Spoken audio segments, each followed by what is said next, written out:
escritor. Vamos lá, Mônica. Pergunta do Sesc Crato. Como trabalhar com a criança a leitura e a escrita numa perspectiva crítica diante do mundo? Obrigada ao pessoal do Sesc Crato, no Ceará. Né? Obrigada pela participação de vocês aqui. Professor Paulo. Volta àquela ideia, tu tem que olhar para o aluno e tem que escutar o aluno. Né? Quer dizer, eu tenho relato de aluno assim, de quarta série que não sabe nome de cor.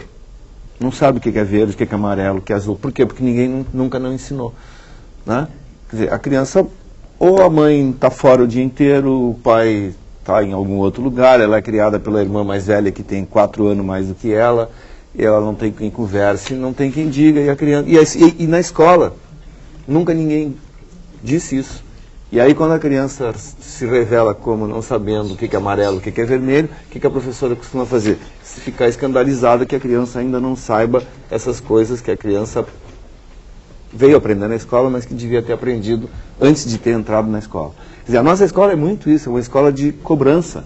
É uma escola que cobra, quer dizer, a escola quer que o aluno já saiba isso, aquilo outro, e a escola não ensinou isso, então a criança tem que aprender isso na escola. Quer dizer, eu acho que é um pouco a ideia assim do pai analfabeto.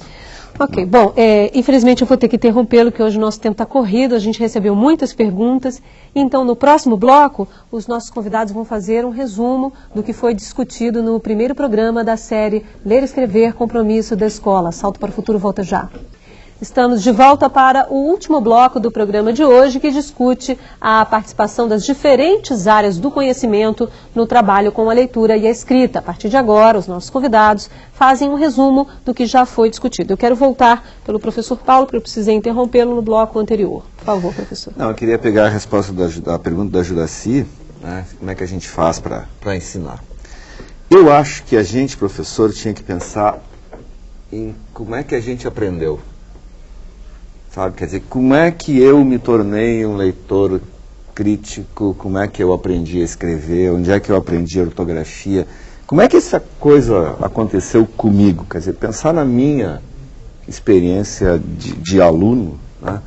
Porque eu acho que a gente vira professor muito mais porque foi aluno do que porque fez uma licenciatura. Né? E eu acho que a gente tem que ser, numa certa medida, assim, o próprio mestre em vários sentidos. Né? Até porque eu acho que a gente tem que sentar na primeira fila da aula que a gente está dando e prestar atenção no que a gente está dizendo, até para aprender o que a gente vai dizer melhor, e pensar muito mais no que como é que eu aprendi, do que nesse cara que escreveu aquele livro. Tá? Claro que eu já tenho que ler o que os outros disseram, mas eu não posso esquecer de mim, e eu acho que isso é uma coisa que o professor esquece muito frequentemente. Mas quando a gente começa a dar aula, a gente acha que tem que fazer o que os outros fazem e esquecer aquilo que aconteceu com a gente. Ok. Professora Maria da Graça, seu destaque para esse último bloco. Sim, eu gostaria de deixar um recado para o professor Johnny, de Rio das Ostras, e para todos os outros, porque eu tenho falado ultimamente que o professor de português é o ser mais desamparado do planeta. Porque, por um lado, o saber que ele tinha, que é o saber da gramática e tal, é um saber que foi desautorizado. E, por outro lado, enfim, é um professor que batalha, que luta, que quer acertar e que encontra uma série de dificuldades, entre outras, essa que o professor Johnny colocou, das crianças que não estão no ponto em que a gente gostaria que estivesse.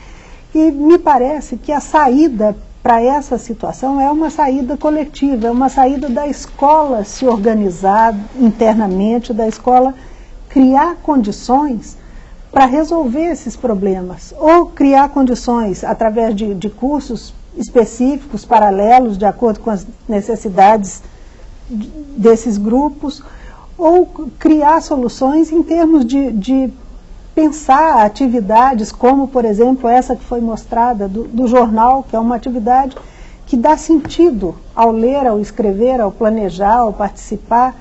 Enfim, eu queria principalmente dizer ao professor Johnny e a todos os outros que esse é um momento realmente de aperto para nós, professores de português, e que a saída, eu acho que é a gente pensar junto em como se organizar para enfrentar esses problemas. Ok, professora, obrigada. Professor João Vanderlei. Bom, eu acho que eu gostaria de ressaltar uma questão.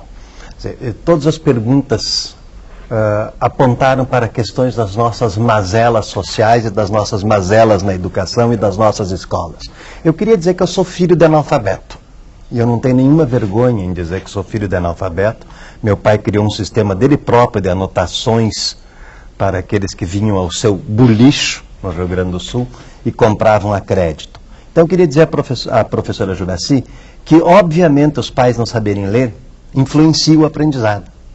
Tá? Mas seguramente eu tenho confiança absoluta nos professores brasileiros e nas crianças brasileiras, que se nós deixarmos as crianças brasileiras lerem, se deixarmos as crianças brasileiras nos ensinarem, porque é o significado do novo que elas nos trazem, talvez a gente não encontre tantos oblatas. Obviamente, meus irmãos mais velhos foram para a escola antes de mim, e eu vi circular na minha casa uma Bíblia, um livro de rezas e alguns livros escolares. Mas eu acho que uma questão colocada pela graça é fundamental. Tá? É preciso que que a gente dê sentido àquilo que faz. Sem sentido, nada adianta. Ok.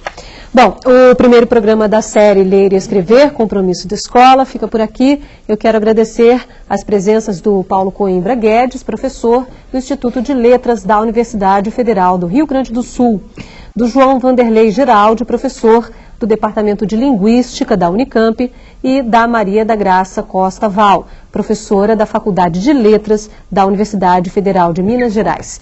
Eu agradeço também a professora que participou do debate ao vivo, a professora Joina, direto do Maranhão.